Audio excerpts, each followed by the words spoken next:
mengganggu pelayanan publik. Karena banyak sekali ASN yang masa pensiunnya sudah tiba, belum ada yang menggantikan di sektor-sektor layanan publik itu. Terutama di sektor guru dan nakes. Atau yang ketiga, kita angkat sesuai dengan skala prioritas. Nah, prioritas ini kita rumuskan, kemudian kita lakukan langkah-langkah afirmasi untuk pengangkatan bagi non-ASN yang ada dalam kriteria ini. Seperti pendidikan dan kesehatan yang tahun ini menjadi skala prioritas kami. Nah, Bapak sekalian saya hormati, inilah kita telah melakukan pemetaan terkait dengan masing-masing PPK untuk melakukan pemetaan. Nah, penetapan jabatan prioritas ini, jabatan prioritas yang diberikan afirmasi untuk P3K, kita lihat kalau jabatan prioritas, mereka ke depan skenario-nya kita seleksi lewat P3K dan atau PNS. Tapi kalau jabatan non prioritas itu berarti masuk jabatan non ASN, nanti kita carikan berbagai alternatif afirmasi. Kategorisasinya mulai pegawai profesional di BLU atau BLUT, tenaga pendukung KLD dan bukan jabatan ASN, atau outsourcing dan seterusnya dan seterusnya. Intinya kami menyiapkan skenario bahwa seluruh ASN ini, seluruh non ASN ini yang berbakti kepada daerah, kita carikan beberapa alternatif yang mereka tetap untuk bisa mendapatkan pekerjaan. Nah, ini Mbak sekalian kami ingin laporkan kepada Komisi 2 yang terhormat, inilah penetapan formasi ASN yang sekarang sedang berlangsung. Nah, Mbak sekalian, di pusat itu ada 208.758 jumlah usulan, tapi jumlah penetapannya 93.197. Di daerah jumlah usulan 515.000, jumlah penetapannya 424.000. P3K guru 328.000, tapi yang penetapannya 319.000. Karena sebagian daerah tidak mengusulkan karena merasa tidak punya anggaran dan seterusnya. Nanti akan kami jelaskan di belakang. P3K tenaga kesehatan kita siapkan jumlah usulan 94.000, jumlah penetapannya 80.049 orang. Dan P3K tenaga medis 92.593, jumlah penetapannya 25.769, total Bapak sekalian saya hormati yang jumlah usulan 724.000, tapi yang mampu kita tetapkan 518.000. Proses pembukaan telah dilaksanakan untuk guru dan perpanjangan untuk tenaga kesehatan untuk yang terdaftar pada Dapodik, Kemendikbudristek dan SIDMK, Kemenkes, serta THK2 yang terdaftar di BKN. Nah, Bapak sekalian, inilah penyelesaian bertahap tenaga guru. Next. Ini kebutuhan tenaga guru 758.000 Bapak sekalian, tapi Pemda hanya usul 320.411. Jadi Pemda tidak mengusulkan sebagian karena berbagai faktor. Ada juga yang telah ditetapkan baru Pemda banyak yang usul ke kami, tapi sudah ditutup prosesnya karena mereka didemo oleh sebagian masyarakatnya maupun komplain oleh anggota dewan yang terhormatnya. Ini banyak kira-kira begitu. Oleh karena itu Bapak sekalian, penetapan formasi gurunya menjadi 319.000. Ada gap kebutuhan masih 438.000. Ini gapnya sekarang. Karena yang kita siapkan ternyata yang tidak sampai yang mengusulkan. Baru sekarang rame-rame tapi setelah tutup.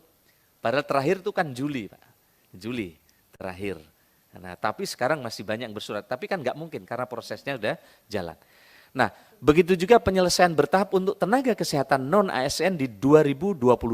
Kita lihat ini Bapak sekalian, ini adalah total yang disiapkan adalah 255.249. Ya. Tapi yang kategori ini 90.168 dan sekarang masih ada gap 179.200. Kebutuhan nakes daerah berdasarkan data Renbud SISDMK itu Kemenkes 255.000. Dengan memperhatikan kesanggupan daerah itu hanya 94.000. 168 yang diusulkan sebagai formasi P3K nakes tahun 2022. Dengan beberapa pertimbangan instansi daerah menarik formasi yang telah ditetapkan hingga sisa formasi nakes tinggal 80.000 Bapak sekalian. Pak Ketua. dari yang kita sebut. Nah, gap kebutuhan nakes 2022 dengan formasi yang telah ditetapkan sebesar 175.200. Nah, ini Bapak sekalian beberapa hal terkait dengan soal tenaga non ASN. Nah, ke depan tentu kita mesti fokus juga untuk menyiapkan berbagai hal. Highlight saja Bapak sekalian, maka di Kemenpan RB juga sekarang telah menyiapkan RB tematik supaya kita fokus ke depan untuk melakukan beberapa target reformasi birokrasi, fokus kita di RB pengentasan kemiskinan, tata kelola kita targetkan KLPD ini lebih fokus sehingga dampaknya kelihatan. Karena kalau RB-nya tidak fokus, dampaknya enggak kelihatan. Nah, kalau dampaknya kelihatan, mestinya kemiskinannya turun. Yang kedua, RB peningkatan investasi. Kalau tata kelolanya bagus, investasi akan tumbuh, lapangan pekerjaan akan tersedia. Begitu juga digitalisasi di administrasi pemerintahan, kalau digitalnya jalan, pasti pelayanannya akan lebih cepat, lebih murah, dan akan lebih transparan. Dan yang terakhir terkait dengan RB percepatan prioritas aktual Presiden, yaitu fokusnya di inflasi dan belanja produk dalam negeri. Nah, ini adalah kita potret misalnya anggaran 431 triliun next, itu hanya mampu menurunkan kemiskinan 0,6%. Kegiatan di 16 KL, padahal Presiden punya prioritas penanganan kemiskinan. Nah, RB kita tidak memberikan bantuan uang, tapi kita akan cek tata kelola penganggarannya. Jangan sampai anggaran kemiskinan banyak, tapi tidak fokus dan seterusnya. Kami kira ini, Mbak sekalian, dan penjelasan berikutnya nanti jika ada hal-hal yang perlu pendalaman, kami akan sampaikan slide berikutnya. Kami kira ini, Bapak Ketua dan pimpinan Komisi 2 DPR yang kami hormati dan seluruh anggota Dewan yang kami hormati. Terima kasih, selamat malam. Assalamualaikum warahmatullahi wabarakatuh. Om Santi, Santi, Santi Om, Namo Buddhaya, salam kebajikan. Terima kasih Pak Menteri, Pak Abdul Azwar Anas yang sudah menyampaikan pandangan ke depan tentang langkah-langkah kita untuk status pegawai yang ada, terutama untuk non-ASN dan P3K. Nanti kita lakukan pendalaman.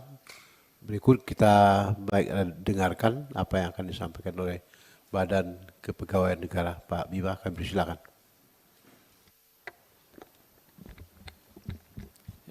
Terima kasih Bapak Pimpinan.